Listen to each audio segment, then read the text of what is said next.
নির্বাচন কমিশনের একজন সাবেক সদস্য একটা কথা বলেছেন, নির্বাচন কমিশনে কিন্তু খুব স্পষ্টত একটা কথা বলা আছে যে আপনাকে মুখমণ্ডলটা দেখাতে হবে আপনার আইডেন্টিটি কনফার্ম করার জন্য, যেহেতু আমাদের বায়োমেট্রিক বা আই ডিটেক্টরটা নেই। এই যে ভোট কেন্দ্রে যাওয়ার যে নর্মেটিভ নর্ম, অমোচনীয় কালি কিভাবে আপনি কাউন্ট করবেন, বা ব্যালট বাক্সের যে একটা number seal, I am so sorry, এই প্রচারণাগুলো কোথায় গেল? প্রথম কথা হচ্ছে যে নাগরিক হিসেবে সিকিউর আমি গত 1.5 বছর ধরে বোধ করি না। এমনকি 5ই অগাস্টে যখন আমরা রাস্তায়ও, 5ই অগাস্টের আগে জুলাই, ধরেন আমার মনে আছে 17ই জুলাই কারফিউর মধ্যে, যেহেতু আমাদের শিক্ষার্থীতে তখন হয় আবু সাইদকে যখন মারা যান তারপর, এবং রিয়া গোপ এরকম ছোট ছোট শিশুরা যখনই হয়, তখন আমরা কারফিউ ভেঙে কিন্তু রাস্তায় নেমেছিলাম। তো কারফিউ ভেঙে যখন রাস্তায় নেমেছিলাম তখন পর্যন্ত আমাদের মাথায় ছিল যে গুলি লাগতে পারে, মারা যেতে পারি, কিন্তু কখনো মনে হয়নি আমি হেনস্থা হতে পারি, কখনো মনে হয়নি আমি অপমানিত হতে পারি, বা আমাকে কেন্দ্র করে কোনো অপপ্রচার, মিথ্যাচারিতা, চরিত্র হনন এরকম কিছু হতে পারে, এটা মনে হয়নি। কিন্তু গত 1.5 বছর ধরে যখন যে সময় রাস্তা দিয়ে যাওয়া আসা করেছি, প্রতি মুহূর্তে, প্রতি সময়, প্রতি ক্ষণে মনে হয়েছে যে যে কোনো কিছু হতে পারে। কারা এগুলো, কাদের ভয় পাচ্ছেন? এখানে ভয় পাওয়ার কিছু নাই। এখানে যে বিষয়টি খুব গুরুত্বপূর্ণ এবং হতাশাজনক, দেখেন পলিটিক্যাল পার্টি কে কি বলছে সেটা ভিন্ন প্রসঙ্গ, কারণ পলিটিক্যাল রেটরিক, কিন্তু একজন নাগরিক হিসেবে, একজন শিক্ষক হিসেবে সত্য কথা বলার ক্ষেত্রে, ধরেন আমি একটা অভিযোগ করলাম এই মুহূর্তে, বা আপনার টকশোতে আমি আমার একটা মতামত দিলাম, এর আগে যেটা হতো রাষ্ট্রযন্ত্র এসে আপনাকে নানাভাবে তুলে নিয়ে যেত, এবং সেই ক্ষেত্রেও কিন্তু তুলে নিয়ে যাওয়ার পরেও কিন্তু একটা নাগরিক প্রতিবাদ হতো, বিভিন্ন জন বলতো, এই পরিষদটা যদি গত 17 বছর এই পরিবেশটাও ছিল না। না না, আমি এখানে একটু ডিনাই করব যে গত 17 বছর কিন্তু যখন আপনার তুলে নিয়ে যাওয়া হচ্ছে, আপনি তো একটা প্রতিবাদ করেছেন, তখন মানুষ শোনা হয়নি, সেটা ভিন্ন প্রসঙ্গ, মানে আপনার কথা আমি শুনিনি, দ্যাটস এ ডিফারেন্ট থিং। আর আপনি কথা বলেছেন সেটা একটা, মানে আপনাকে তুলে নিয়ে যাচ্ছে একটা অপরাধ, এটা তো ব্যাপার। কিন্তু গত 1.5 বছরে কি ঘটনাটা এরকম ঘটেছে? গত 1.5 বছরে কি হয়েছে? 1.5 বছরে যেটা হয়েছে, আমি আপনাকে পছন্দ করি না, কে জুলাই কি করেছে না করেছে এগুলো সব মানে ভুলে যাওয়া হয়েছে মুহূর্তের মধ্যে, একদম পাশার ডান উল্টে, ঠিক আছে?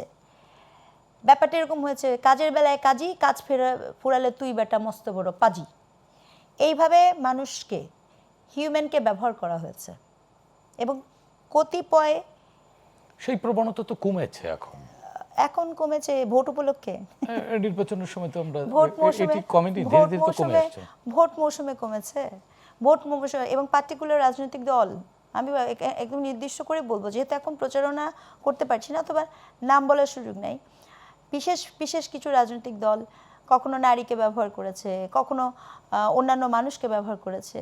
কিন্তু 5ই অগাস্টের পরে আপনি যদি এখন ভুলে যান কিছু, তাহলে আপনাকে মনে করে দিই, ঠিক গত মাসেই সম্ভবত আমরা আবুল সরকারের জন্য কথা বলেছি, সম্ভবত আমরা পালাগানের বিপক্ষেই করা হয়েছে সেখান নিয়ে কথা বলেছি, সম্ভবত মাজার আক্রমণ নিয়ে মানুষজন কথা বলেছে, লাশ বের করে মাজার থেকে পুড়িয়ে দেওয়ার কথা হয়েছে, এগুলো সব কি আমরা এখন এত সহজে ভুলে যাব?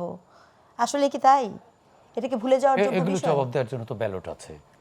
এই জন্যই বলছি, এগুলো জবাব দেওয়ার জন্য একমাত্র আমাদের হাতে ব্যালট আছে, আর কিচ্ছু নাই। কিন্তু বাস্তবতা কিন্তু এখন এখানে, মনে করেন আপনি হুঙ্কার দিয়ে কখনো ডেইলি স্টার, কখনো প্রথম আলো, কখনো উদীচী, কখনো ছায়ানট আপনি পোড়াতে গিয়েছেন। এগুলো তো আসলে কোনো রাজনৈতিক শক্তি ওইভাবে বা করেনি, এগুলো রাজনৈতিক শক্তি করেনি, এই কথা আপনি বলছেন কি করে সেটা আমি বলতে পারবো না, কিন্তু আমি জানি রাজনৈতিক শক্তির অঙ্গ সংগঠনের নির্বাচিত সদস্য প্রতিনিধিরা ঘোষণা দিয়েছে, এবং এই রাজনৈতিক শক্তির প্রার্থীও এমন আছে যে প্রার্থীরা সামাজিক যোগাযোগ মাধ্যমে উদীচিতে আগুন লাগানোকে উস্কানি দিয়েছে।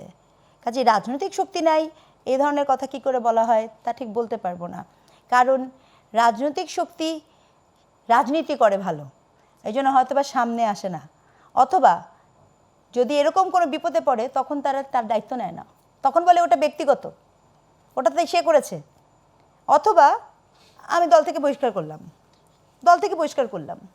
তাতে কি দায়বদ্ধতা থেকে মুক্তি পাওয়া যায়? আমরা এটা মনে করি না। তো আজকের যে জনগণ আছে সে জনগণ তার কাছে কিন্তু একমাত্র উপায় আছে ভোটের ব্যালটে উত্তর দেওয়ার। কিন্তু প্রশ্ন হলো যে সকল মানুষরা এই ধরনের দঙ্গলবাজি করেছে এবং রাষ্ট্রপক্ষ যখন দঙ্গলবাজিকে সুন্দর মতো উস্কে দিয়েছে তখন সেই রাষ্ট্রপক্ষের আয়োজন নিয়ে প্রশ্ন সংখ্যা থাকাটা কি স্বাভাবিক নয়? এখনো প্রশ্ন আছে, থাকবে না কেন? আপনি ফ্রেমিং করবেন যখন, এই যে গুজবের কথা বলা হয়েছিল, আমি আপনাকে ফ্রেমিং করতে কতক্ষণ সময় লাগে? কোনো একটা আপনার এখানে টকশো হবে, টকশোর একটা ছোট্ট পয়েন্ট নেবেন, একটা লাইন নিয়ে আপনি সেটাকে ছড়িয়ে দিবেন।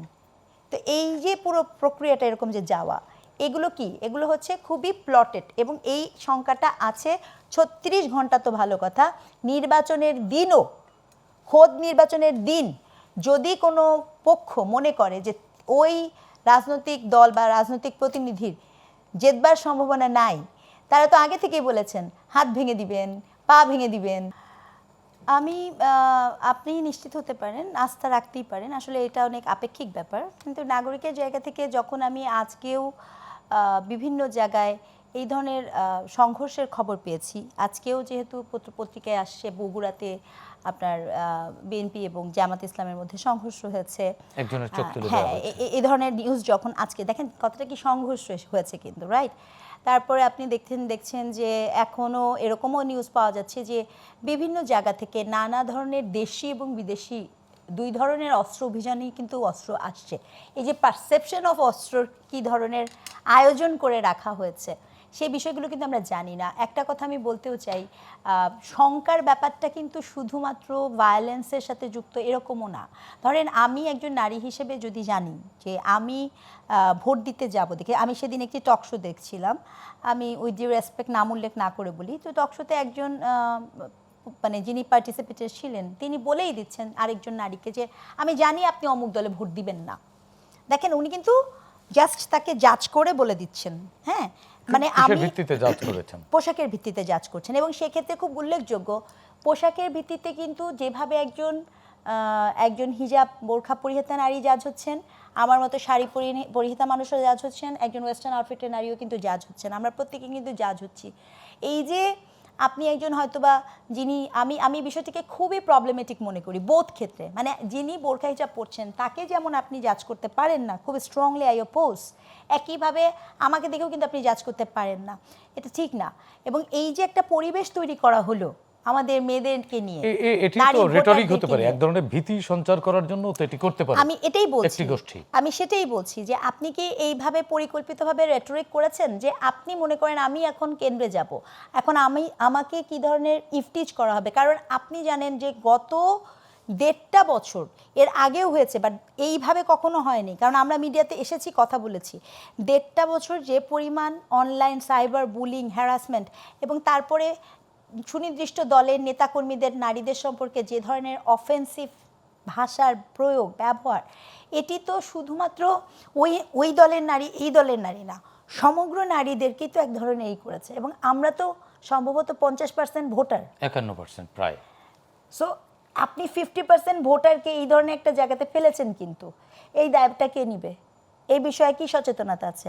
আপনি নিশ্চিত যে আমি কালকে যখন ভোট দিতে যাব আমাকে কেউ একজন ইফটিজ করবে না, আমাকে কেউ একজন বাজে কথা বলবে না, এবং এই বাজে কথাটা শোনার জন্য আমি ভোট দিতে যাব? নাগরিক হিসেবে আপনার তো দায়িত্ব রয়েছে প্রতিবাদ করার। নাগরিক হিসেবে আমি তো প্রতিবাদ জারি রেখেছি, কিন্তু রাষ্ট্রের যে দায়িত্ব ছিল, রাজনৈতিক দলের যে দায়িত্ব ছিল, ইলেকশন কমিশনের যে দায়িত্ব ছিল, তারা কি সেই দায়িত্ব নিয়েছেন? তারা তো বলেছেন। তারা কি বলেছেন? তারা কি একবারের জন্য বলেছেন আল্লাহর হস্তে এই নারীদের নিয়ে এ ধরনের অশালীন কথা বলা বন্ধ করেন? বলেছেন কি কেউ? না, বলেননি। এবং বিশ্বাস করেন এই না বলার দায় কোনো একক নারী না, এই না বলার দায় আমার যেই বোনটি পর্দা নিকাব হিজাব করছেন তাকেও নিতে হচ্ছে, আমাকেও নিতে হচ্ছে, সবাইকে নিতে হচ্ছে। কার ঘরে মা, বোন, কন্যা নেই বলেন তো? কোন পুরুষ লোক বলবেন, কোন দলের লোক বলবেন যে আপনি আপনার মা, বোন, পুরুষ কারো নিরাপত্তা চান না? কিন্তু এই জায়গাতে এসে এই ধরনের বাস্তবতা 2026-এ এসে আমি কেন করে শুনলাম? আমি ভয় পাচ্ছি না, আমি হতাশ হচ্ছি, আমি মর্মাহত হয়েছি, আমি আশাহত হচ্ছি, এবং ভয়ের থেকেও আমি শঙ্কিত। আমি হয়তো বা আমার মতো নারীকে কিছু বললে, জয় করতে হবে, নাগরিক অধিকারও তো নিশ্চিত করতে হবে। এক্স্যাক্টলি, আমাকে যদি কিছু বলে সেক্ষেত্রে আমি হয়তো একটা কথা বলবো, কিন্তু সকলের বাস্তবতা কিন্তু একরকম নয়।